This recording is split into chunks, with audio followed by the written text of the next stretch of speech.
I was working as a shift manager for Pizza Hut. Small town and declining store. We had a policy to give it away. Anything wrong, then we got to give them whatever we wanted for free. Orders from the owner. Now I was in the running for the store, assistant position, so I was getting trained for it. Learning to order inventory, submit financials, set up shifts, etc. Honestly, it was a great gig. I made it a point, though, to only do giveaways to things that were logical. Messed up pizza, etc. Because frankly, we were hemorrhaging money from them. Well, being in a small town at the only cheap pizza place made us short-staffed. No problem for me since I do any of the work needed right beside any of my staff. Well, one night, it's busy dinner time and some event is going on. Facebook game, tractor show, or some country thing. So we are swamped. Phones ringing off the hook, oven backed up by 6 or more pizzas. Yes, we could make them, but we couldn't speed up the oven. So one of my waitresses picks up one of the phones while running like chicken. Serious props to all my staff. Starts her greeting while serving customers at the till. Lady on the phone interrupts her mid-greeting, demanding to speak with a manager. My worker calls my name and shakes the phone at me. So I grab it, hold it on my shoulder while I'm cutting and boxing pizzas as fast as the oven will give them to me in a busy pizza place on a busy night. Great. What pizza needs remade and where is it going? So I start my line. Thank you for choosing Pizza X. What seems to be the issue? I have been calling for 3 minutes. Short pause. Okay, what seems to be the issue? I've been calling for 3 minutes now, and proceeds to tell me her order. It's for delivery. Okay, yada yada. Apologize for waiting 3 minutes. More standard stuff. We get to okay, and will you be paying cash or card? She says, I'm not paying. It's free, awkward silence. I'm sorry, but in order to get these pizzas, you will need to pay. No, I'm not going to pay. I waited for 3 minutes. This is free and those pizzas will be here in 40. 5 minutes since you're so busy, and she hangs up. What the heck? Well, in my book, that's not a free order. We have an almost 2-hour backup of orders now because we literally cannot cook them any faster. First come, first serve, and I'm definitely not sending my driver out there. We country folk can be pretty crazy. I have no idea what to expect, but my bones can feel that this will not be the end of it. Well, the rest of the night goes pretty smoothly, all things considered. Business finally slowed. We could take care of dishes and clothes and stuff. My bestie is actually one of my cooks, and at this point, it's just me and him in the store. I'm closing down. Doors are locked, and I'm counting down the till when I hear banging at our door. I look up, and there's a woman just banging away on it. I gesture at my wrist and mouth enclosed. I try to convey every way to simply say, get out of here. I don't want to deal with you. Can't be that simple, eh? I tell my buddy to get on the line with non-emergency and let them know we might have a situation. While I point at the back, he gets the message and steps into the kitchen to call, while I go try to figure out what her deal is. But I knew what her deal was and who she was. The only way to get words between us was to open that damn door. I didn't want to. But I'm the one in charge, and I got to figure out how to keep her from putting a rock through the glass. So with great hesitation, I unlock the door. She steamrolls through the door, literally knocking me down, and I'm a 250-pound guy. I was in shock. What the hell just happened, and why am I on the ground? By the time I get back to my feet, she's at the till, demanding to speak with a manager. I take a few deep breaths, take a few extra seconds to slowly brush myself off. Casually walk over and say, Hi, my name is XYZ. I am the manager, and we are closed. I must ask you to leave. Otherwise, I will have you escorted off the premises. Where are my pizzas? I'm sorry. What pizzas? I would be glad to help you, but unfortunately, we have been closed for a looks at clock 40 minutes now. My pizzas? They were supposed to be delivered 4 hours ago. I'm not sure. Our driver confirmed that all orders were delivered, but unfortunately, we are closed and there isn't anything I can do about this. Well, I want to speak to the manager. I am the manager and you need to leave the store. By this moment, I can hear my buddy in the back working on getting those dishes cleaned. So I know it won't be long because as slow and lazy as the cops are around here, when it's a business that needs help, you might as well be calling about a school shooter. I'm trying to think what would be the best way to fill the time. I'm glancing up at the road and I see those headlights that only the PD vehicles have barreling towards us. No flashers, so that was a bit of a disappointment. I just keep repeating we are closed. We can't help you. When the officers get out of the car, I motion them in. She's just yelling constantly about the injustice in the world and having to wait for her pizza while the officers casually walk up behind her. One of the officers goes, "Excuse me, ma'am," with some authority but not loud or rude. She just keeps ranting, not even hearing him. The other officer says a bit louder, "Excuse me, ma'am." She yells, "What?" before she even turns around.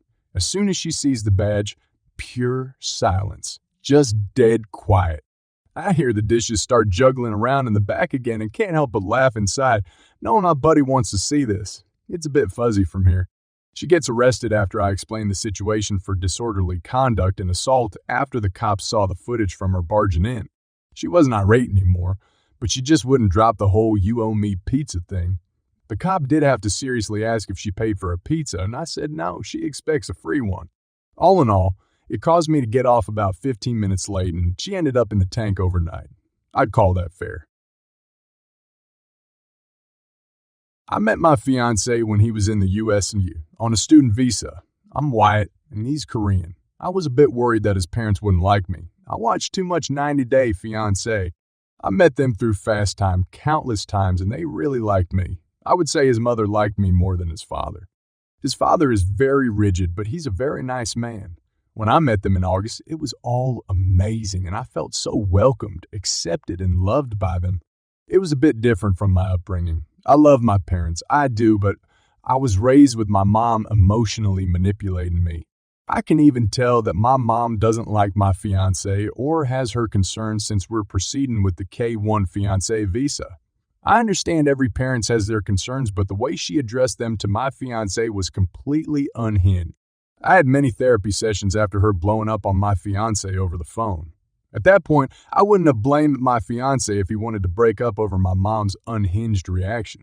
But he didn't, and we talked it all over. He's such a good person, I don't deserve him. My fiancé's parents had my fiancé study in the U.S., and that's how we met. My fiancé was in U.S. for 4 years, and my future father-in-law even worked in the U.S., and he loves it here. My fiancé comes from a very wealthy and established family, which is great, but my future father-in-law always reminds me that I'll be set for life and my future baby will be set for life. I was raised always being worried about money, so it feels weird that I'm marrying into a rich family. The other day when I was hanging out with my future in-laws without my fiancé, it wasn't really what I expected. His parents told me they have concerns of my fiancé moving to New York due to racism, no Korean diversity, and the safety there. I was surprised by this. My fiancé never told me they had concerns. I explained to them where we are going to live is a safe area, and there's many Korean areas near us. My future in-laws know I don't want to live in South Korea due to the language barrier. I would love to live there in the future when I do better at learning the language and we get the visa situation sorted. I want our future child to experience life in South Korea and to celebrate their Korean culture. The whole conversation was so awkward, but I made sure to answer all of their questions in a respectful manner and listen to all of their concerns. They told me that they are parents and they are all allowed to have these concerns. I agreed and told them their concerns are very much valid and I'll do anything to help them feel comfortable. I also expressed to them I'll give their son an amazing life in New York. Later that day, his dad told me that he's not happy that his son switched majors for his new career. I told him I understand and I support whatever my fiancé wants to do as a career and what makes him happy.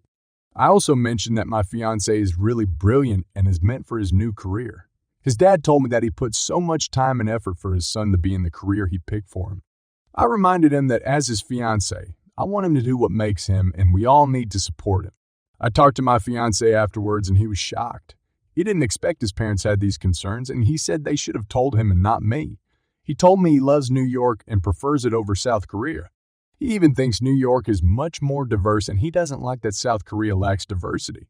He even said he feels there is more racism in South Korea and that no one even in South Korea even acknowledges the racism there. He said to me numerous of times, not just over what his parents said.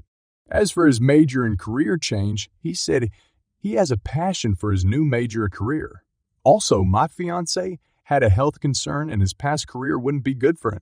That's why he switched and he's more than happy now in his new major. He seems so passionate to be a data scientist and he's going to be so good at it. I swear my fiancé has the perfect brain to be a data scientist. The other night, I went out to dinner with my fiancé's dad and his friends. My fiancé was running late, so I agreed to meet him there. My fiancé's dad got very drunk and went off saying how my son could have been the perfect pilot and emphasizing my son, the pilot.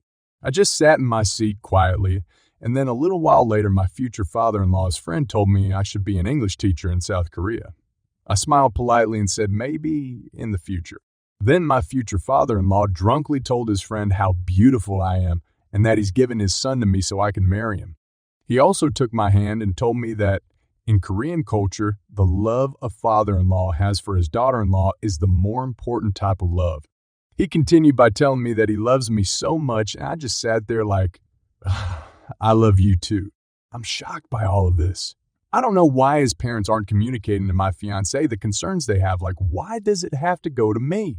When my fiancé has no idea they even had these concerns. Also, I feel like they blame me that he changed his path, but yet again, my future father-in-law loves me. I'm just so confused and I need all the advice I can get. I work at this swanky museum in a bustling U.S. city where my main gig is dealing with visitors and guiding them through the art-filled wonderland. So yesterday, during this hectic period, I glance up from helping some folks and spot a crew sneaking into the exhibit area without flashing their tickets. Classic move.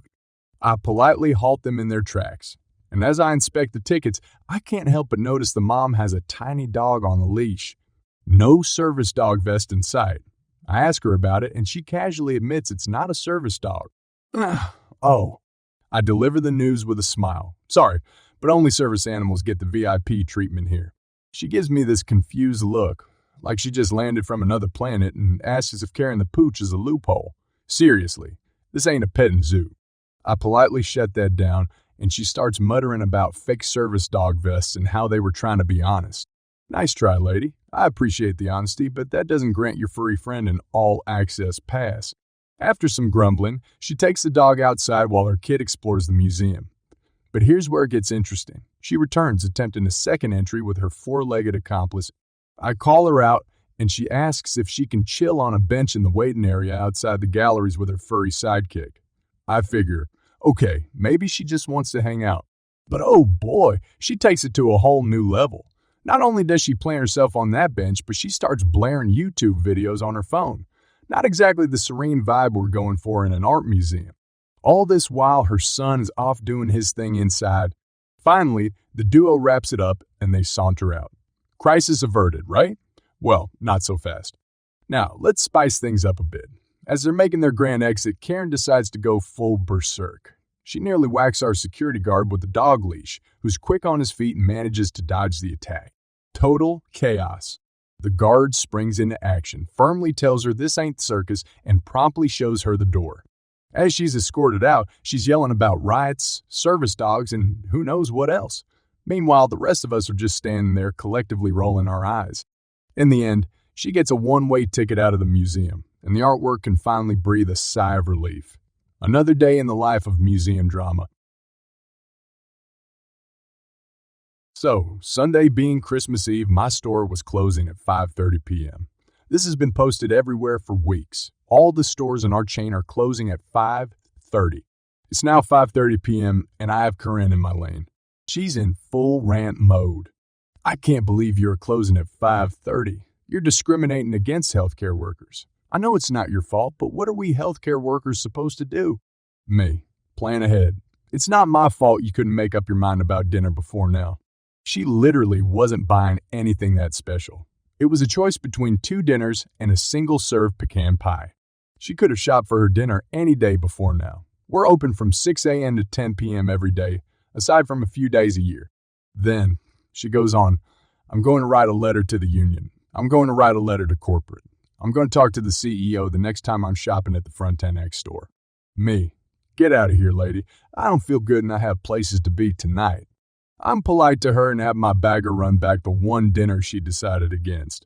I'll finally get her out of my lane, but I made note to remember her name. So next time comes in, I can warn my coworkers. I know she came in with a chip on her shoulder and started talking smack to my assistant store manager because he informed her that we were closing when she walked in.